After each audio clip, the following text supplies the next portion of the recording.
The Taproot Teacher Training is an annual retreat for homeschooling parents, a live in-person gathering that brings together heart-centered homeschoolers from all over the world for hands-on learning, community, connection, and fun. And I'd love to see you at Taproot 2024. We'll gather August 1st through 4th at a camp in northeastern Ohio for a long weekend of engaging workshops, hiking and yoga, and personal reflection. Taproot gives everyone a chance to experience and practice singing, painting, and building main lessons in order to foster a deeper understanding of the hands-on Waldorf-Inspired approach. A team of experienced homeschoolers offer guidance rooted in each of their family's life to help bring you more joy to yours. This is our 18th year of offering this amazing experience. You can learn more at artofhomeschooling.com/taproot2024.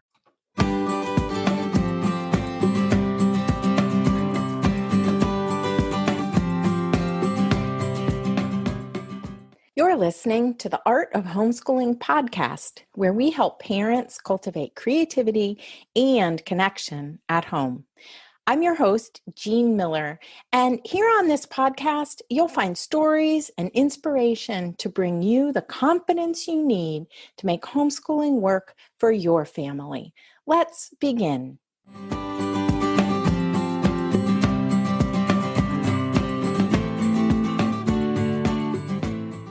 Hello, homeschool friends. Welcome to the podcast this week where we're talking all about foreign language learning at home. I am so looking forward to my conversation today with special guest Jennifer Moscato from One Third Stories. Hi, Jennifer. Hi, everyone. Thank you, Jean, for having me. I'm so glad you're here. I cannot tell you how many times homeschoolers ask me about how to teach foreign language at home. Questions like which language or what method should I use? How do I find a foreign language teacher? And especially, how can I teach a language when I don't know it myself? And that's why I invited Jennifer here today to join me so we can explore these homeschooling challenges and offer some tips and ideas for learning a foreign language with your children. So let me just start off briefly introducing my listeners to you, Jennifer, and then we'll get into a conversation. Does that sound good? Sounds perfect. Okay. I'm excited. So Jennifer is a former stay-at-home mom, reading teacher, literacy coach, and entrepreneur. Several years ago, she decided she wanted to own a business that was more closely aligned with her passion for education. Jennifer was thrilled to find One Third Stories, which allows her to share the joy of language learning with families using stories. So before we get to hearing more about One Third Stories, Jennifer, tell us a little bit about yourself, your parenting journey, your teaching experiences. Sure. So I was fortunate to be a stay-at-home mom in the years between my experience as an educator and my experience as an entrepreneur and business owner. And so, like, many of the moms that you meet every day and are part of your community, was always looking for new ways to introduce learning in a fun way at home because I wanted it to be enjoyable. So whether that was reading or whatever it was, just exposing my kids to language. When I very first started teaching, I was a social studies teacher, actually. That's where I started out. Mm-hmm. And one of the things that I saw is that when my students struggled with social studies, the real root of the issue typically was reading. Because if you know anything about a social studies textbook in school, they are quite dense and they are usually many years ahead in reading level from where the children are. And so that really prompted me when I went back for my master's degree to pursue literacy. And so then I became a reading teacher and a literacy coach and got to work with teachers that were working with students of all ages. So I've probably been in classrooms from children from kindergarten all the way up through 12th grade. When I found One Third Stories, I really thought,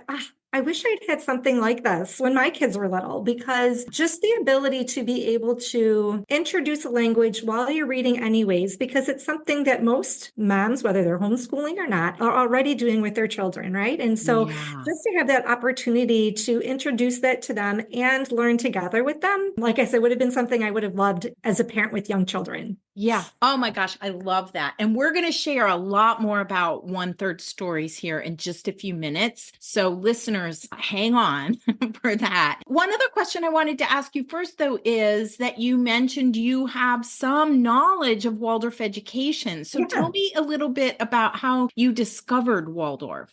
Yes. Well, about 20 years ago or so, I've had a friend who taught in a Waldorf school. And so when I met her, she was teaching in the school and just told me so many wonderful things about it. I think we went to their winter fair and I loved so many things about it that we brought our son there for nursery school and then kindergarten. And then our daughter went to a Waldorf-inspired nursery program in someone's home. Oh, nice. But I still loved bringing some of those Waldorf elements into our house. Like I still love the nature table, Mm, changing that out seasonally, bringing different things into our home that way, using stories, to yeah. teach. And I think that's something I loved before, but I think it was something that I really saw in their Waldorf education too, and Mhm. probably drew me to it a little bit. That's really how I got to know Waldorf. And then I happened to come across you, Jean, and find out about, your wonderful blog and podcast. And one of the things that struck me about it is how there are so many great episodes in your podcast that are wonderful for homeschoolers, specifically for Waldorf, but just in general. And I would even say like parents in general. You have some great topics that cover the range. Thank you. That's so sweet. And I do hear that from a lot of listeners who are parents and not homeschoolers, or who are homeschoolers and only peripherally interested in Waldorf, that they really get so much out of the podcast. So thanks for mentioning that. When you and I first started chatting about one-third stories, I was actually thrilled to discover that you are offering this way to bring foreign languages to our children through stories. In fact, I, for years, have recommended, because as I said, homeschoolers ask me all the time, what should we do about foreign language learning at home? And I've recommended for so many years that when their children are in the elementary years, one way to facilitate foreign language learning at home is to find a version of a favorite children's book in the language you want to teach. So a story that you have read to them over and over again when they were in preschool or kindergarten, find that story in the foreign language to use to introduce that language. So in our house, just as an example, we had this little library of children's books in Spanish. We had Green Eggs and Ham by Dr. Seuss, or Huevos Verdes con Jamón. We had The Snowy Day by Ezra Jack Keats, and we had The Mitten by Jan Brett, all in Spanish. So I think that is such a wonderful connection. And I love the idea of using stories to teach foreign languages. So tell us a little bit about one-third stories. Sure. So one-third stories is our goal is to introduce children ages 4 to 9 to new languages through, as you said, stories, but also other materials as well. So we have story boxes, and in each of our story boxes, we have an original children's story that's illustrated. And what is unique is that it begins in English and gradually introduces another language. And we can talk about that a little bit more later, but that's our clockwork methodology. We have an audiobook that is narrated by a native speaker. I love our narrators. And then we have an activity book and flashcards and additional hands-on activities. And those could be anything from different cutouts that the children cut out and assemble, or they dress in different little clothes, or this maybe a map that they label and they, construct different animals to put on top of the map. Fun.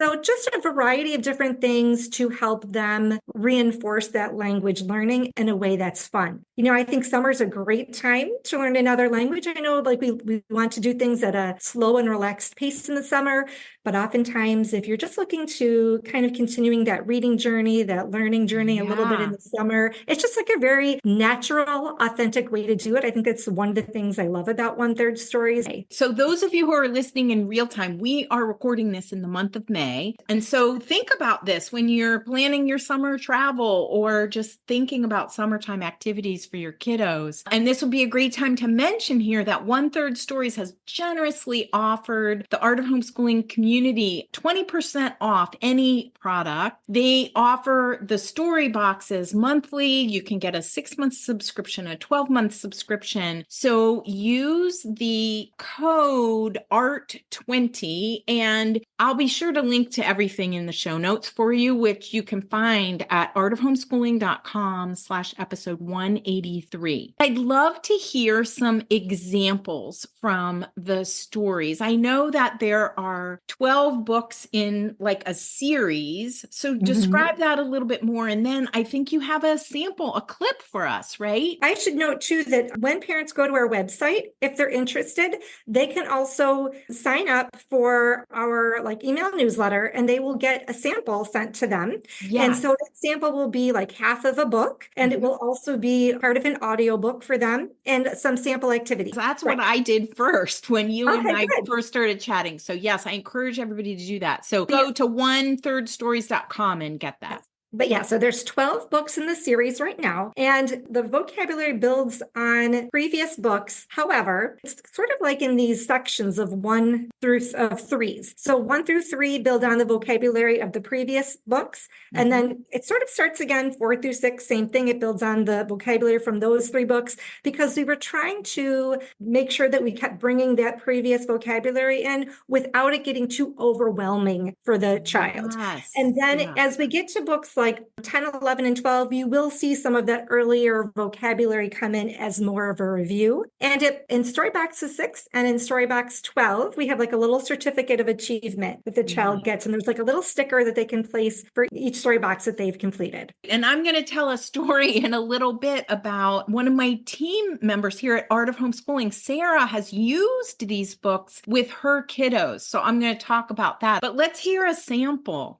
Sure, absolutely. So I'm going to share a little bit of the book, The Zookeeper's Cat. This book is about Nico, the cat, who goes on this journey. Nico sees all of the great attributes that the other animals in the zoo have, and he's really convinced that he wants to have those attributes as well. So it's this journey of him finding out what makes each of these animals, including himself, unique. So I'm going to pick up a little bit into the story so that we can start hearing some of the language that's brought in. And maybe this is a good place for me to explain that the way our stories are a bit different than some other bilingual books is that rather than having a whole sentence or a whole page in English and then having on the opposite page that whole page in another language, we introduce the words gradually so that a parent who's not familiar with the language can understand which word is replacing which word. That's the idea behind our clockwork methodology. And I'm going to play you a little snippet here from this audiobook, which as soon as the parent orders from our site, the audiobook link or links are sent to them immediately so that the family can start practicing and listening to the story and hearing the pronunciation. So I'm going to share that with you now. This one is my favorite book of the 12. So really, that's it's great so to hear. much fun that's right. The sample you chose. There we go. And wandered off to see the tall giraffe. Hola, tall jirafa. What are you doing? Nico asked. I'm using my long neck to stretch up so I can nibble the freshest leaves on the tree, said la jirafa alta. I wish I had a long neck, said Nico. Why? Asked la jirafa alta. To reach the cat biscuits the zookeeper hides in a high cupboard, said Nico. Love it. Yeah, the idea behind it is, and when you read a whole book, you'll see that there's typically a pattern so that the child and the parents can see what the pattern is and they understand, again, like which words are being replaced when. And as the story goes on, there's more and more of the language brought in. And each of the new language words is in bold. So if you just even look at the book, when you open it up, you'll see like maybe 1 or 2 bolded words on a page. And as you turn to the last page, you would see that many, if not all of those words are going to be bolded. So just this really gradual way to introduce it.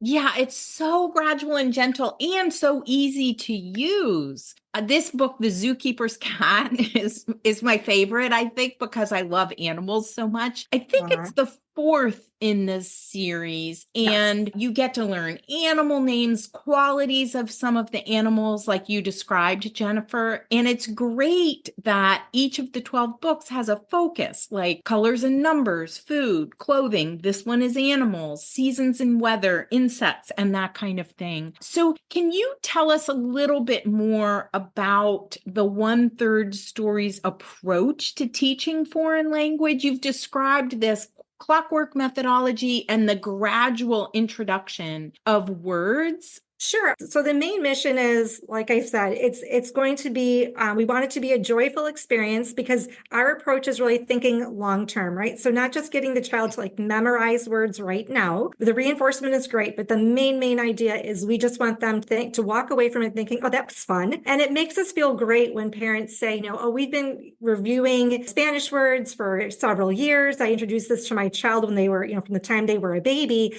But after reading your books, this is the first time they're actually speaking to me in the language because it's just done in a very, like I said, a fun way. So, number one, the methodology is about fun and that time together. And then the second thing is this clockwork methodology where we gradually introduce it. It's a gradual introduction throughout the book and then also throughout the series. So again, as you get to book 12, and I would say even 10 through 12, you're going to see more of those bolded words because starting in the beginning of those books, we know that kids coming into it have learned colors and numbers based on those earlier books. As you mentioned before, we do have different sort of categories or topics that are covered in each book. So like the first book, How the Dinosaur Got His Shoes, is colors and numbers. It's like a really nice foundation. The second book is then focusing on food, different foods, and so on. So every story box has its different category. And then the other thing I think in terms of methodology is just opportunities to read, listen, speak, write, and create. And I think as homeschoolers, I'm sure you are all aware that the more different ways that you reinforce it, the more senses you bring into it, the more that child can sort of absorb it and retain it. So, just like we've learned about reading, that it doesn't just occur in one place of our brain, right? Because we want to, kind of stimulate all those different areas. And so, we try to find ways that bring in movement and creativity and also the listening and the reading and all the different elements. That's so great. Now, I don't know what your personal experience was learning foreign languages, but when I was in high school, I took French. And the way we were expected to learn it was by sitting down. You'd put on these big old headphones, right? And listen to vocabulary words pronounced over and over again, but they weren't used in context. It was so boring to me, and I am not very good at memorization. So it didn't click for me at all. There wasn't context or conversation. There weren't stories that could help hook me in. And I didn't learn much French at all that way. And I really disliked it. But then after college, I went to France with a couple of friends to pick grapes in the grape harvest. And by living in this little small French town, meeting other young people who spoke French fluently, it was like it was an entirely different language to me. And I wished so badly that I had at least learned to enjoy the language earlier on. And I felt so sad about the way that it was taught. So I just want to interject here. This was kind of fun for me in preparing for this episode. I went down a little bit of a rabbit hole and decided to look up the history of foreign language teaching in United States schools because I was just so curious, right? So the time period I was talking about was like the 1970s when I was in high school. And what I found, though, was that the attention given to foreign language learning has been very up and down in this country over the years. It actually started in the military, which is fascinating. During and after World War II, the United States Army realized that it was important for soldiers to learn other languages. And so the Army developed, it was actually called the Army Language Method, or ALM, and that's what schools in the United States used early on. So in 1953, the National Defense Education Act provided federal funding for ALM in schools. And that's what was used for about 20 years. But in the 1970s, when I was in high school, funding for foreign language learning in schools was cut in many cases, really decreased enormously. Today, however, it has come back, but there is a huge discrepancy between foreign language learning or the commitment to it in the United States and the rest of the world. So the last little fact I found that I want to share is that, first of all, most high schools in the United States require an average of about 1.5 years of foreign language study in order for students to graduate. And I know we're talking to homeschoolers here, but I just always think it's interesting to know what is expected in your local public school, for example. So about 1.5 years to graduate from high school.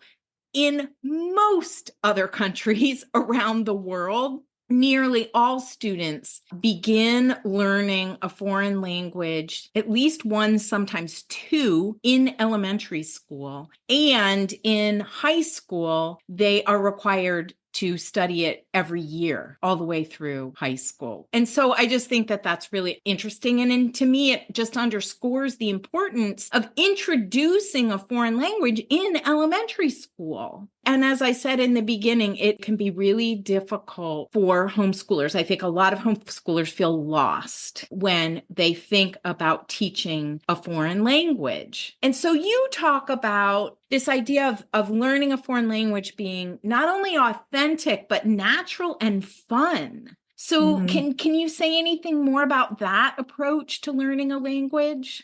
Yeah, sure. It's been interesting. And I always love to hear what families tell us. So, and this is on our website because a woman said it, one of our customers said it, that it's like the hidden vegetables approach to learning a language. And it's not, it's not like we want to be sneaky with our kids, right? But it is just, that's what I mean by natural. Like you're just reading the story, you're having a good time. And incidentally, you're also learning these other words. Now, that being said, we do have these other ways that then you can reinforce it to make it explicit, right? So one of the things I know we talked about as teachers was having implicit learning and explicit learning because both are really important. So sort of that implied, we're going to read a story, we're just going to have fun with it. And then also these more explicit ways to review it. Now, most of those are fun too. Like I said, you're cutting out characters, you're coloring by number, you're doing fun things to reinforce it. So I think that's just in general, our mindset is how can we make it fun and enjoyable and something that kids want to continuously come back to. And you mentioned this idea that you spent this time abroad and really got to pick up the language. And that's one of the things that I found really interesting too, is that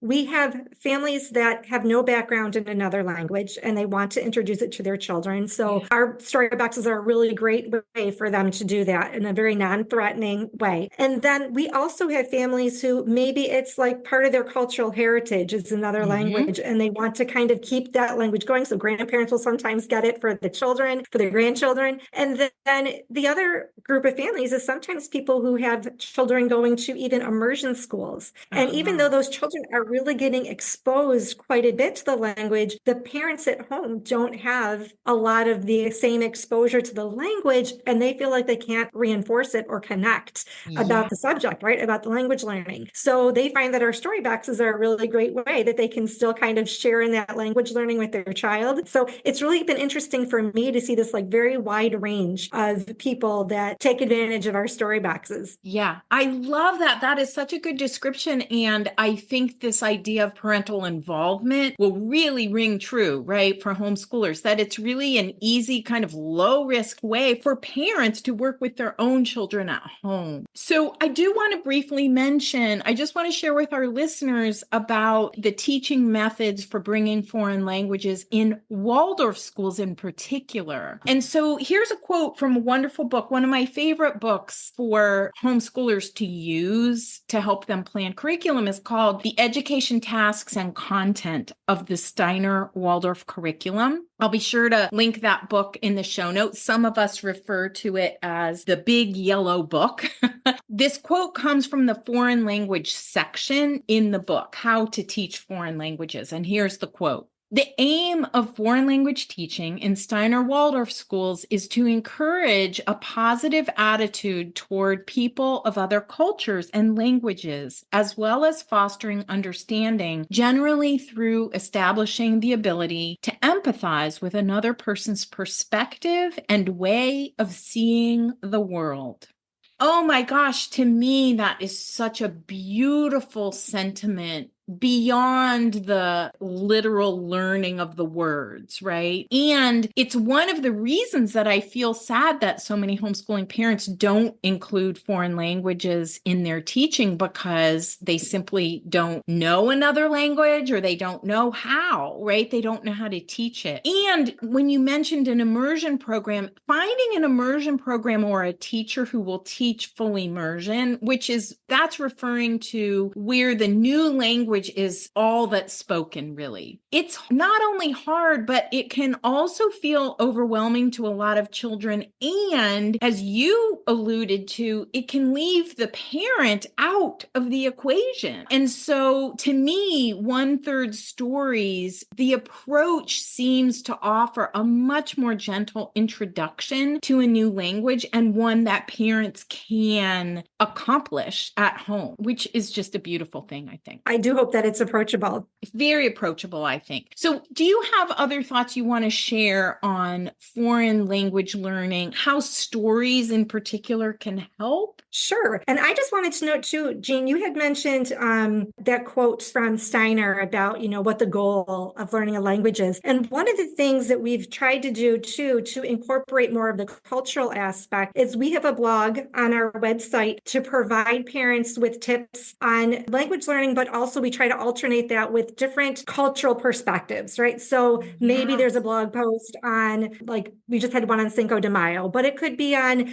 Spanish festivals, or we pick a certain region of France and we talk more about that. We're doing one on Quebec right now. Mm-hmm. So we try to bring in that cultural piece for families as well, if they're interested in just learning a little bit more about the culture of those different areas that speak the various languages. Thank you for mentioning that because I really appreciated having a peek at the blog and seeing those different festivals or different holidays, different cultural aspects that can be brought into learning another language. So yeah, that's great. Yeah. In terms of using stories, I think there's several different advantages, I guess, to using the stories. The fact that they are enjoyable. My husband likes to say it's something you're doing with your children and not to your children. And sometimes, honestly, the children are maybe old enough and they're doing the activities independently. If they're a pre-reader, maybe they're sitting next to mom, or maybe the parents just want to read it together with the child. But I think it's just the fact that it is enjoyable. I'm sure all moms, homeschooling or otherwise, and I shouldn't say moms alone, dads too, whoever the caregiver is, we're all very busy. And so it's hard when you think about, oh my gosh, this is overwhelming. How am I going to bring something else into my curriculum? I feel like I should do it, but how will I do it? But again, if you're already reading stories together which chances are I'm betting that you are doing, this is just a way that you're going to take your story time and just maybe put a little twist into it. So I think it's a way that you can bring it in. It doesn't add a lot of extra work for the parent because, like I said, you've already carved out that time. And hopefully we've created these story boxes. I believe we've created them in such a way that there are enough activities that will reach all different kinds of interests that kids might have. And it's not going to be something they're going to be done with necessarily in just one day, that they're really going to be able to kind of keep coming back to it and revisiting it. We have these little carry bags, which are a new thing for us this year. And so they can kind of go with you on the go if you're traveling or wherever, and you can kind of continue that language journey. Love that. Yeah. And I agree. I mean, books and story time are really just a natural part of homeschooling. They're really a natural part, probably, we hope, of family life, right? My friend Allison and I call it couch time, where sometimes it's actually a stress reliever to cuddle up on the couch with a good story. And like you said, I think one of the huge benefits of 1/3 stories is that it's very low preparation on the parents' part, which is a good thing, right? We want to make it, as easy and enjoyable for the parents as well as for the kids, right? We want it to be enjoyable for the parents too.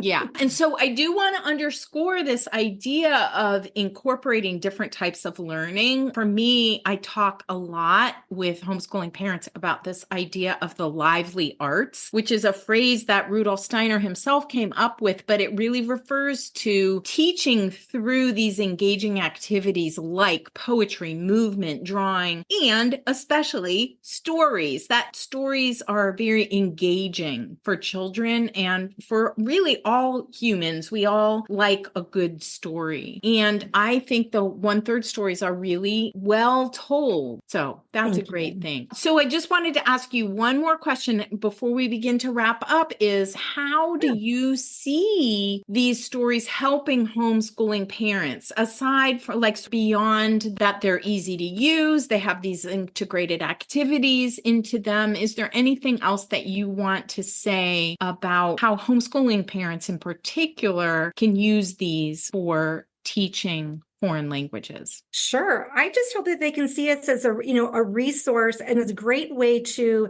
introduce a new language to their child, or even as a complement to other things they're doing. Sometimes parents are even doing other things, whether they've brought in a tutor or they do something online to learn a language, which, has its place. I just think that this is a great either introduction or a complement to other things that you're doing to round out your curriculum, to bring in a foreign language to your child. I think that in addition to the stories, having the additional activities, and I know we've talked about, the cutouts and hands-on activities, the activity books are full of things. We try to make those even cross-curricular. So like we'll have math activities in the activity book that's on colors and numbers. So we try to have them be interdisciplinary. So like in Storybox 12, where it's the insect inspector, we have a whole section in there. What's the difference between an insect and a non-insect? What makes something, what are the characteristics of an insect versus other animals? And so we just try to bring those different pieces in so that parents can kind of connect to other things that they're doing. And we also have flashcards. If you want to bring in that little bit more of a traditional, memorization piece, you can do that as well. And, the audiobooks, which are even great in the car. You want to listen to an audiobook. My kids loved books when they were younger in the car. So that could be another way that you use them. And like I said, turning to that blog post also is part of a resource to kind of round out your discussion of another country or language or culture. Yeah. And the stories, they can be used as read alouds where the parent or an older sibling is reading the story aloud, or older independent readers can be doing some on their own. So I want to share a little bit about my team member, Sarah, and how she used 1/3 stories. So it was a super fun coincidence because Jennifer got in touch with Sarah about us meeting each other. And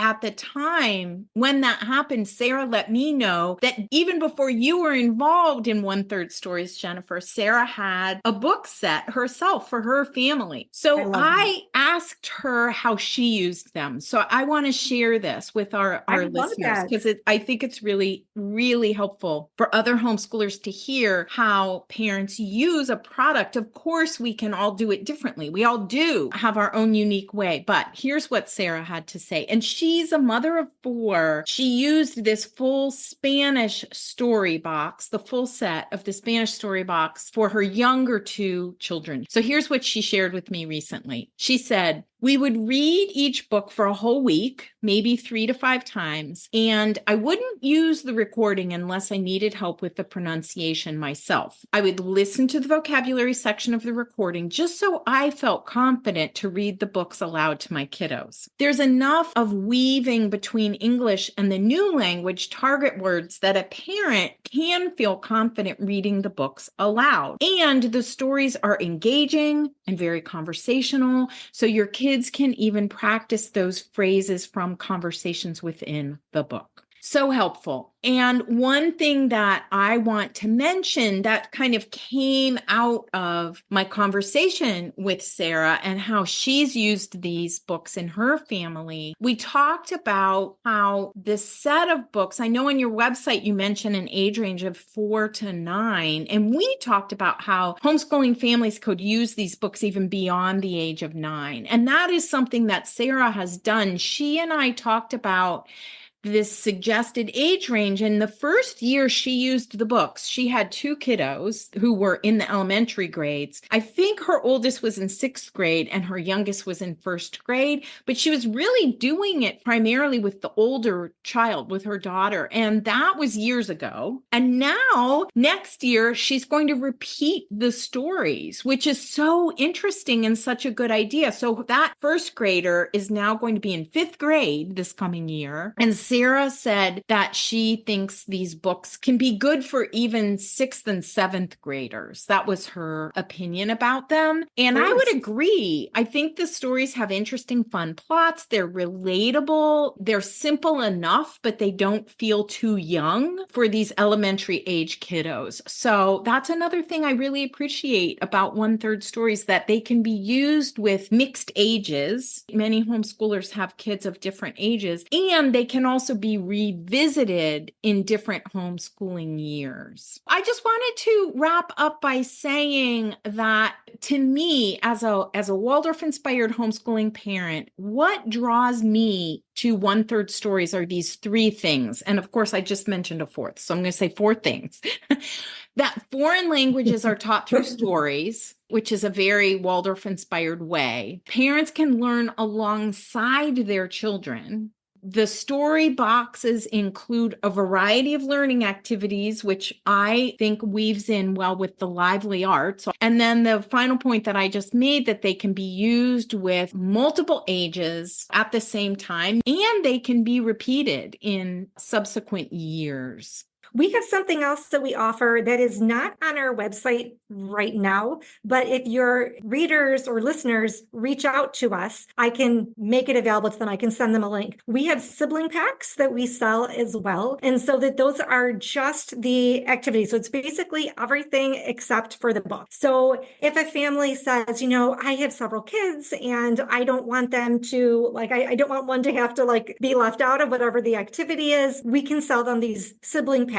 But right now they're not on my website yet. But if they reach out to me and let me know, I'll send them a link to a place where they can find them. I love that, because I know, the Zookeeper's Cat, the book that I mentioned, that's my favorite. One of the activities is to make little fold up animals. Finger puppets? Yeah. And then the activity is to set them out on a map of the zoo, talking about where they are on this map. And it would be fun for siblings to each have their own. Got you covered if you're interested. Thank you. All right. Well, we are going to wrap up here. And I just want to end by saying there are just so many reasons why 1/3 stories packs are good for homeschoolers. I often say, I love using children's books and stories for teaching all kinds of subjects. I even recommend that parents use children's books in their homeschooling with high schoolers, right? I'll say, go to the children's section of the library when you start researching any new topic, no matter what age your children are. So stories are the way in. They seem to work super well with foreign language learning with 1/3 stories. So thank you so much for joining me today, Jennifer. Is there anything else you want to share as we wrap up? And please tell our listeners where they can find 1/3 stories online. Sure. And thank you so much for having me here. It has been such a pleasure to talk to you. Yeah. So you can find us at 1/3stories.com. That's probably the best place to find us. We are also on socials. So you can find us at 1/3 stories for Instagram. Be sure to follow us there. And we're also on Facebook. Come hang out with us. We'd love to chat. Thank you. And listeners, don't forget that they're offering the Art of Homeschooling community 20% off any product